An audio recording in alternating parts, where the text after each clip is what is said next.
Sebuah fakta yang mengejutkan bahwa ketika kita belajar sesuatu dan paham 100% terhadap pelajaran itu, tapi dalam waktu 20 menit kita melupakan informasi itu hampir 50%. Semakin waktu bertambah, semakin ingatan kita terhadap sesuatu itu menghilang. Mungkin fakta ini gak terlalu mengejutkan untuk sebagian orang ya, dan kita sudah menyadarinya sejak dulu. Salah satu contohnya adalah ketika kita belajar di sekolah. Kita paham dengan pelajaran itu, dan besoknya kita lupa dengan apa yang kita pelajari sebelumnya. Coba tanyakan pada diri kamu sendiri, apakah betul atau tidak. Pasti kamu sering mengeluh, kenapa ini sering terjadi atau kenapa kita sering lupa. Nah, kenapa ini terjadi dan bagaimana cara mengatasinya, kita bahas hari ini. Ilusi lupa dan cara menaklukkannya. Let's get started.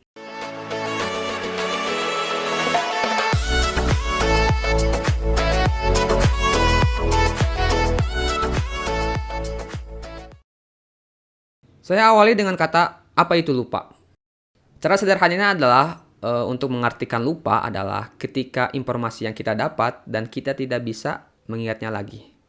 Nah, proses lupa ini terjadi dengan beberapa tahap ya. Ada yang sekejap atau sekaligus, contohnya kayak amnesia, lupa secara sekaligus.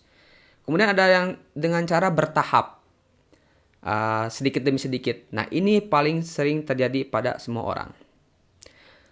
Dalam salah satu penelitian oleh Herman Ebbinghaus mengatakan bahwa dalam 20 menit informasi yang kita dapat hanya tersisa itu 50%-nya saja. Lebih tepatnya itu 58,2%. Nah, nanti saya kasih diagram hasil penelitiannya ya. Jadi dalam penelitiannya itu adalah semakin waktu bertambah, ingatan kita terhadap sesuatu itu semakin berkurang. Hingga di hari ke-31 yang tersisa itu cuma 25,4%. Bahkan di sebagian besar orang itu hanya tersisa di bawah 10% ingatan kita terhadap memori sebelumnya. Mungkin ini sudah kamu sadari sejak dulu ya, tapi jarang mempertanyakan kenapa ini terjadi. Untuk menjawab ini saya akan bagi menjadi 3 proses kenapa terjadinya lupa. Yang pertama dinamakan dengan decay atau hilangnya ingatan.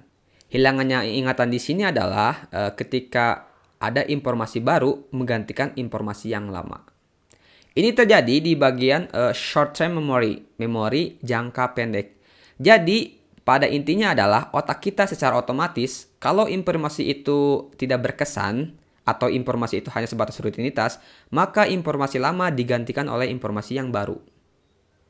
Bukti nyatanya adalah, coba tanyakan kepada diri kamu sendiri, seminggu yang lalu kamu habis ngapain aja. Kalau misalkan kamu mengerjakannya secara rutinitas, sehari-hari kayak biasanya, mungkin kamu akan mudah melupakannya. Tapi kalau misalkan sesuatu yang itu berkesan, mungkin kamu akan mengingatnya. Yang kedua adalah interference, atau gangguan, atau saling bersaing dalam memori kita. Jadi maksudnya gini, kalau misalkan informasi itu sama, atau hampir sama, maka di otak kita itu terjadi persaingan informasi. Mana yang betul, mana yang salah. Mana yang lebih dulu, mana yang belakangan. Ini sering terjadi kalau misalkan kamu pernah mungkin seperti ini. Kayaknya sih gini, tapi enggak sih. Nah, ini terjadi persaingan di dalam memori kita. Atau lebih mudahnya kita sering sulit untuk menghafal nomor telepon. Karena nomor telepon itu terdiri dari 0 sampai 9. Dan nomornya itu terus diulang. Kamu kesulitan untuk menghafal nomor itu karena informasinya itu hampir sama.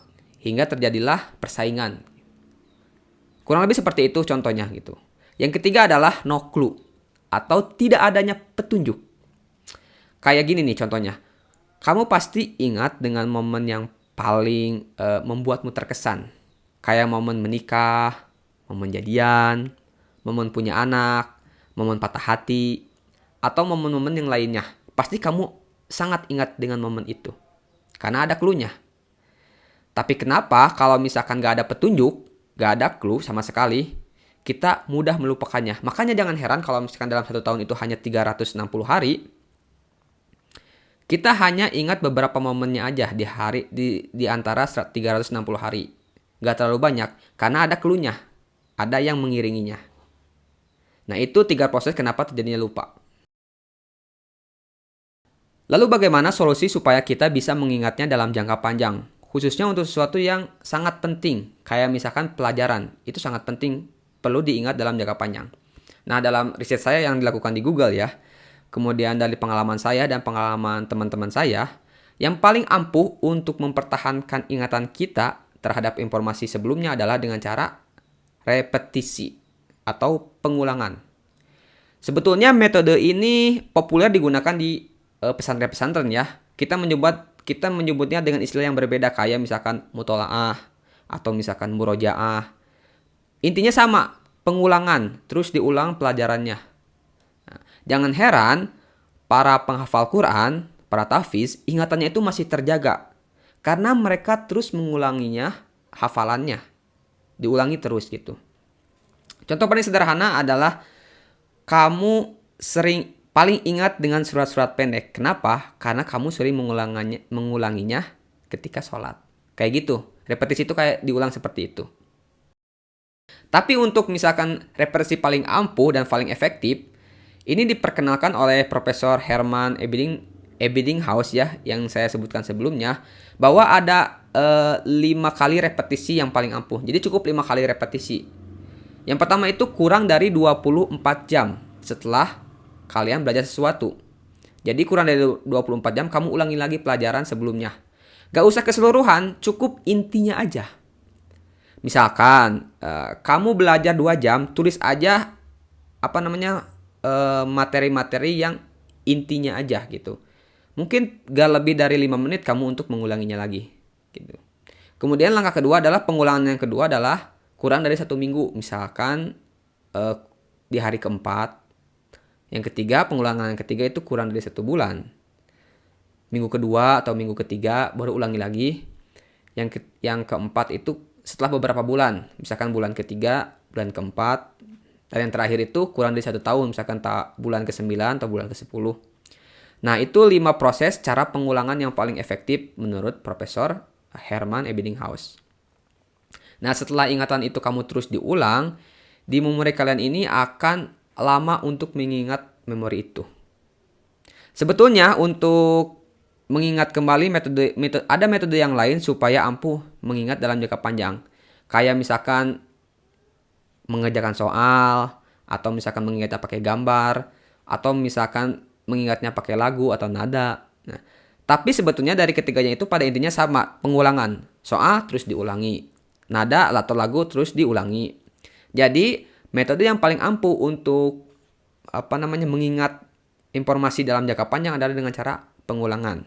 Yang tadi saya sebutkan adalah kurang dari 24 jam, kurang dari 1 minggu, kurang dari 1 bulan, setelah beberapa bulan, dan kurang dari 1 tahun.